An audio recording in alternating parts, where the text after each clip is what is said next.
which realities are involved in the cure? In this episode, Bernard Chervet talks about the impact of reality on psychoanalytic treatment. In light of recent contexts of the global pandemic and upheavals it has caused, Bernard Chervet offers us a theoretical exploration of different notions of reality which confront the analyst. By redefining the term intrusion, irruption, and break-in, and by showing the correlation between internal and external realities, he explains how a traumatic external reality bursting into the treatment reenacts infantile sexuality from childhood when the difference between the sexes was discovered. He shows us how the analyst, guardian of psychic life, must take all these realities into account in his work with his patients. The analyst must respect and even favor a time of immobilization and temporary denial linked to a shock, without losing sight of resuming the analytical process in a second phase in order to achieve a regeneration of the libido, the very objective of dream work and session work. Bernard Chervet is a French psychiatrist and psychoanalyst. He lives and works in Paris and Lyon. He is a training psychoanalyst of the Psychoanalytic Society of Paris, SPP. He was a former president of the SPP. He is a representative on the IPA board and on the IPA executive committee. He is scientific director of the Congress of French-Speaking Psychoanalysts, CPLF, founder of SPP Editions, and he has authored numerous publications in French and international journals. He was the winner of the French Maurice Bouvet Prize in 2018 for his complete works. As the keynote speaker at the CPLF on the theme Après coup, he is the author of Après coup in Psychoanalysis, the fulfillment of desire and thought, to be published in 2022 by Routledge. Finally, he is also contributor to the IPA Encyclopedic Dictionary. I am Julia Flora Libert with Talks on Psychoanalysis, the podcast devoted to current topics on psychoanalysis worldwide, featuring the voices of the original authors. This podcast series, published by the International Psychoanalytical Association, is part of the activities of the IPA Communication Committee and is produced by the IPA Podcast Editorial Team. Head of the podcast editorial team is Gaetano Pellegrini. To stay informed about the latest podcast releases, please sign up today.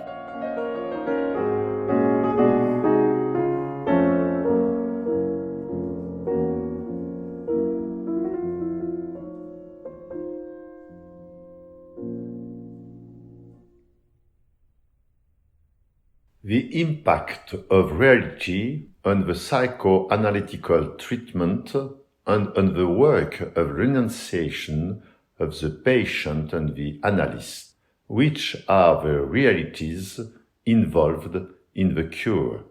The notion of intrusive reality is often used in psychoanalysis, and it's then associated with the idea of irruption and breaking. Several terms are thus linked: reality, intrusion, irruption, and breaking. In this podcast, I will broach the question of the irruption of a reality qualified as intrusive, having effective effect, and its consequences on the session work, in particular, the effects on the work of renunciation for both the analyst and the patient. The choice of this theme was obviously influenced by the recent past, namely the irruption of a pandemic. We can also infer some over-determination emanating from the past, reminiscences of plagues which trickles down over the course of time even at the level of civilizations. A law of mental life is thus enacted by this interlocking of temporalities, which concerns the work carried out by the mind to deal with traumatic experience, whether it comes from inside the mind or whether it is awakened by external realities. This law concerns the utilization of a recent traumatic experience in order to deal with an old traumatic experience, the recent and the old being correlated with each other by games of mutual analogy and denial, with a transposition of the past onto recent events and an awakening of the past by recent events, but also with a concealment of the past by the recent and vice versa. In order to identify which reality can be described as intrusive, we first need to look at the psychoanalytic conceptions of the notion of reality and to differentiate between the reality of sensory perception, psychic reality proper, including the reality of perceptual identity as we are familiar with it in dreams, the reality of the mind with the instinctual drive unconscious and the unconscious of processes, but also the reality of the psychic functioning of those who serve as identificatory supports for the setting up of psychic life, the parents, and then as supports of the transference during a treatment, the analyst and the objects of lateral transference. It's also necessary to add the reality of the links and correspondences between these diverse realities, the correlations, transpositions, metaphorizations, identifications, and confusions that are made between them. Each of them can, in addition, give rise to other differentiations.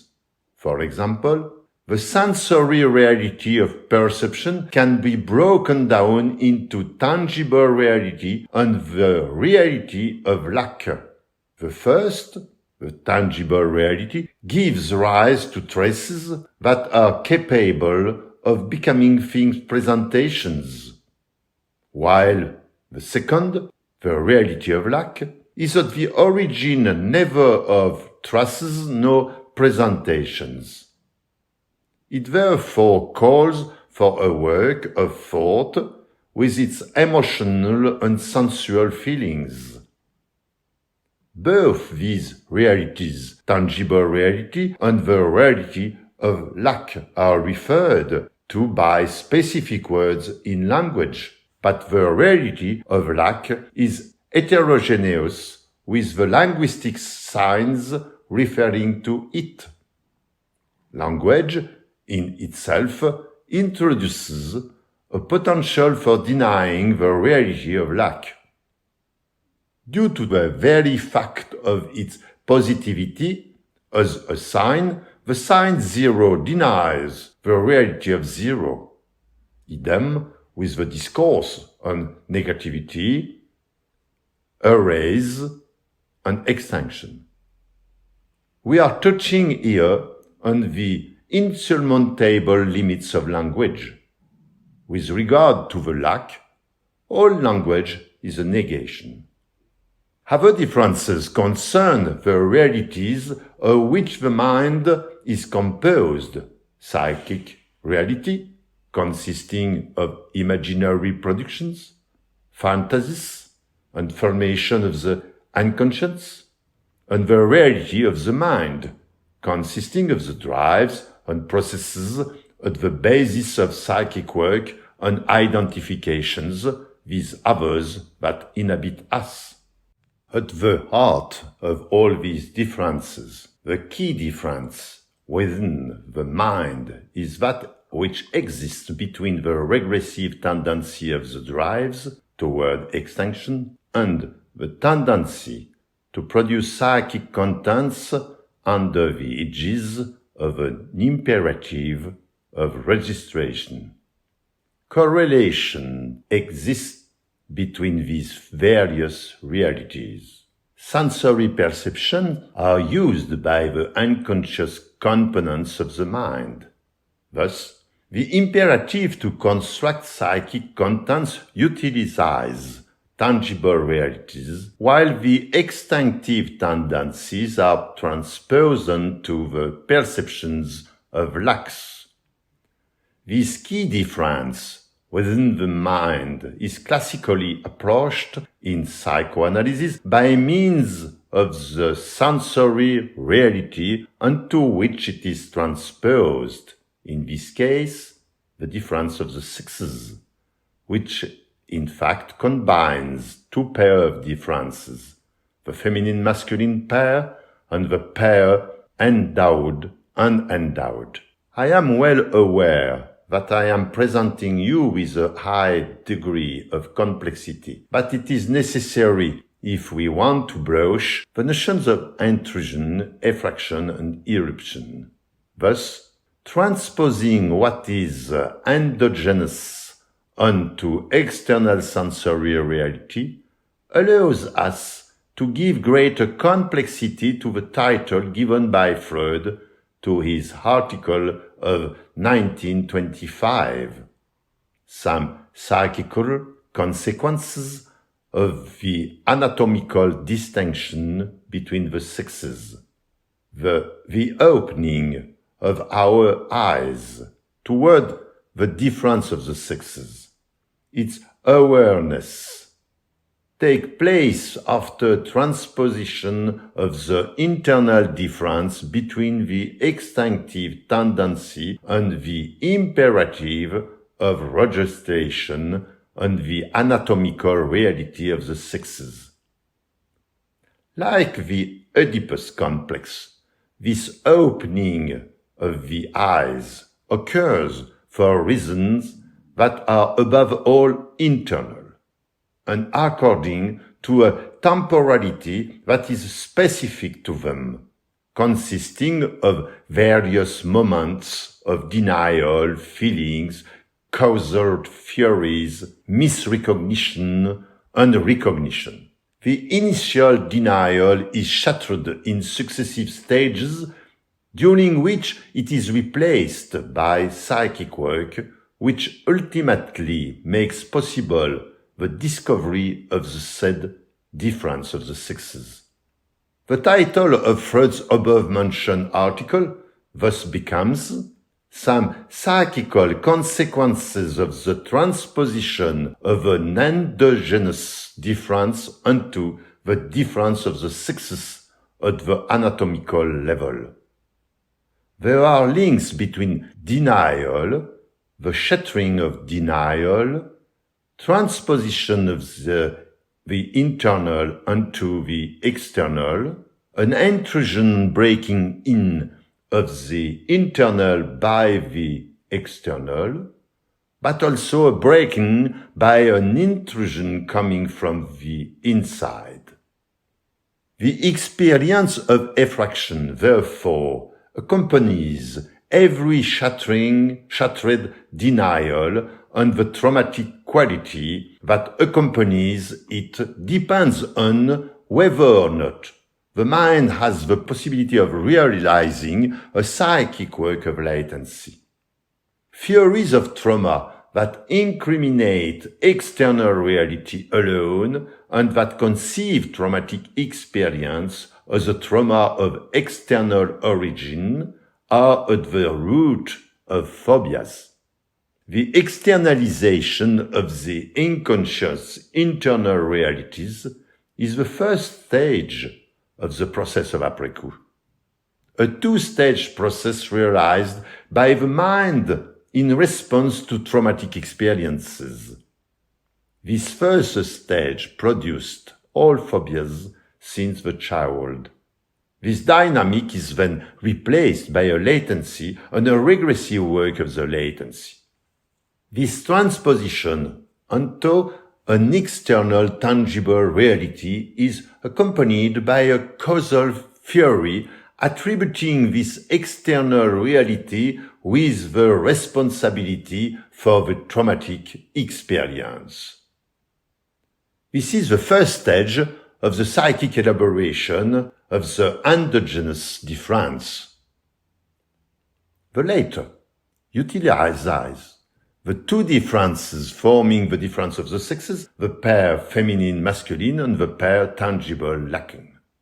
The two terms of the first pair pertain to the tangible and its two categories, the visible and the sensible, while the second pair links the tangible and lack. The latter may be described as traumatic owing to the correlation that exists between the perception of lacks and the tendency to extinction at the origin of traumatic experiences. These correlations play a role in initially concealing the endogenous traumatic reality. They externalize the internal traumatic dimension as an external danger according to the phobic rationales of childhood. Anxiety and fright are transformed into fear and terror. The creation of irrational causal theories completes this misrecognition through externalization. An external object becomes dangerous and responsible for castration, which is the result of an act of excision.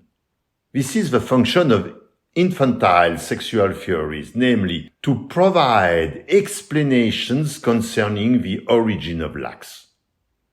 They treat them as the consequence of a sexual act that is supposed to lie at the origin of the pair endowed, unendowed. Castration is an infantile theory that accompanies the correlation between the extinctive tendency and the perception of lack inherent to the difference of the sexes. These theories reduce in the first time the difference of the sexes to the pair endowed, unendowed. The tangible pair masculine-feminine can only appear in the second time, after a period of regressive work and traumatic experience, a period of latency occupied by the work of latency. We can recognize here the genesis of the third primal fantasy, namely castration by the father, and of the neurotica with the incrimination of a seducer. It is this act that is supposed to produce castration, thus a breaking, which is conceived in terms of scenarios of intrusions, invasions, alienation, being captured, penetration, possession, violation, etc., giving rise to agoraphobias of being penetrated, intruded, open, for example by snakes, but also of being absorbed, captured, as in the novel of Maurice Ponce, Rosa, or by moving sands. It is easy to notice that these theories are linked analogically to masculine and feminine erogenous sensibilities and to the act of penetration of the coitus. Penetrating being penetrated, capture being captured. Hence, the theory of intrusion and captivus, both conceived as acts through which break-in and castration occurs. In both cases, they are false theories from the point of view of the reality of the anatomical difference of the sexes.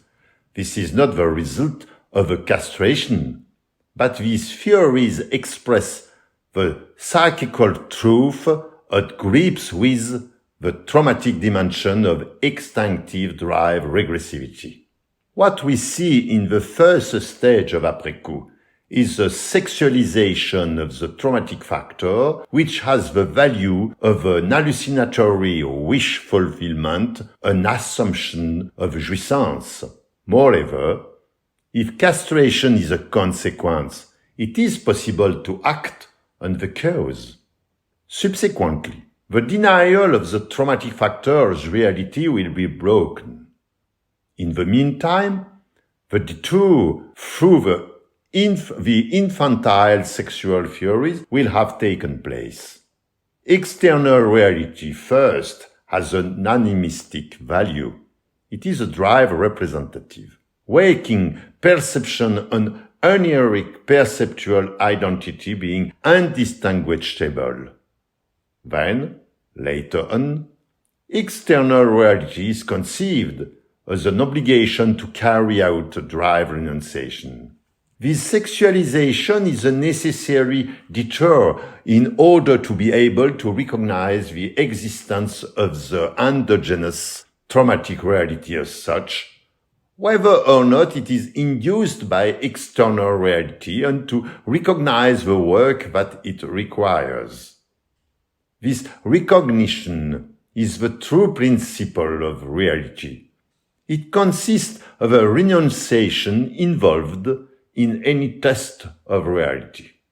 When this period of regressive work is endangered, traumatic experience of breaking by intrusion and capture dominate. When such traumatic experiences are awakened, whether it has been anticipated or not, it is always envisaged as having been preceded by a denial. It is felt to be the consequence of this shattered denial. Hence, the intense activity after the event of reconstructing a past reality without denial that had supposedly made it possible to avoid the traumatic incident. Another world must be built. The dream succeeds in doing this for a few hours. And then waking up reminds us that the dream work is important but not enough. Of course, anticipation dampens the traumatic dimension, but it does not do away with it. Denial of the reality of lack is in fact continually active in a subdued way in each of us. It is flexible, reversible, and useful. The terms of eruptions and intrusions account for this relationship to denial and the regular shattering of denial.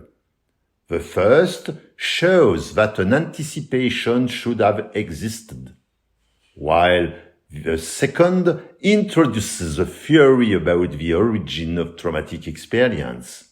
In the session, experiences of eruption and intrusion, whether or not they are provoked by a chance event, are in turn conceived as emanating from internal or external causes. For some patients, dreams are emanations of their psychic reality which is unknown to them. They sometimes try to minimize their strangeness by appropriating them and treating them as a source of inspiration. Others experience them as an external reality breaking into their psychic life from the inside. Hence, the frequent accusation that dreams break sleep. In the case of the pandemic, in the West, the outside was immediately incriminated in the form of a virus or an animal, of a laboratory, of a programmed extermination for the purposes of power. But gradually, as the earlier denial was taken into account, The interplay of correlation between inside and outside was reintroduced. The castration complex rediscovered its causalities, that of unconscious guilt by the punitive rationale, and that of the drive by the aspirations to infinite enjoyment. A difficulty appears for the psychoanalyst, who must accept that the shattering of the denial is initially replaced by a transvulation of the external reality that serves to metaphorize the internal realities and to maintain the denial. There is, indeed, a risk of utilizing this sexualization to re-establish the denial, to avoid taking into account real external dangers, and to continue to ignore the internal part of experiences of fate. In the West, the never again, concerning the atrocities of the two world wars of the 20th century implicating human beings, was accompanied by a denial related to epidemics. We recall every year the horrors of the trenches and of the mustard gas of the First World War, and we commemorate the 20 million dead. But we are silent about the fact that the Spanish flu killed between 2.5% and 5% of the population, at least 50 million people, according to the war. If COVID-19 were to kill 2.5% of the current population of 8 billion humans, that would amount to 200 to 250 million dead. The denial of the past can thus be continued by an exacerbation of the trauma of the present event. Civilized countries think they are exempt from pandemics thanks to civilization, medicine, hygiene, and vaccines. The denial continually shifts from one object to another. The shattering of this denial had multiple consequences. The protocol of session had to be rearranged on the basis of physical distancing. Hence, the actualization of phobia of touching, and a modification of the analyst work of abstinence. My intervention today might have been called intrusion on the work of abstinence. Of course, experiences of dangerous intrusion occupied association. Then, the intruder was the object of the work of displacement and condensation. The associations have regained circulation. The intruder could be envisaged current, but also a matter of the memory, or internal, taking possession of the subject, or external, erupting in the form of a disturbing event, impeding the unfolding of the session to a greater or lesser extent. The shattering of the denial promoted experiences of returns from the outside. The outside became dangerous. Families shut themselves in. The intra-familial Oedipus complex was denied and that of castrations externalized. The number of infanticides increased. Whatever the triggering factor of the traumatic experience is, whether it is external or internalized by way of identifications, the experience of breaking by the way of irruption or capture always means that the event has paralyzed the work of mentalization due to its intensity. But to respond to the threat of loss, The mind creates intensity and utilizes intensity in order to feel it exists. The more reality imposes itself in the session by a valency of danger, the less it allows the regressive psychic activities required by the regressive tendency to unfold, and the more the call of intensity attempts to saturate conscientiousness with the aim of denying any sensation of loss. This is particularly true with extremely clear dreams. In such circumstances, external reality is used to objectify the theory I have referred to. These then lose their value as psychic theories and are replaced by beliefs of objective causality. Thus, even when it is a matter of the impact of external reality on the mind by means of sensory perceptions during the sessions, and even when the external reality imposes itself and impedes any form of mentalization and deprives the subject of his dreams, we need to think about the correlations between the intra and extra. Of course, they are inaccessible at the time, one of them being used to saturate consciousness in such a way that the other is denied. But analysts are guardians of mental life, and we must respect, even encourage this period of immobilization of the correlation and of the necessary temporary denials. These states of traumatic neurosis need the restoration of the desire to dream, to deny and to ignore. These desires become the object of our work, the objects of our interpretations. They have the value of a renunciation without mourning. To deny is the first stage of renunciation of the aspirations to extinction. This stage is indispensable so that a renunciation with mourning can then exist, a renunciation that promotes the investment of the objects.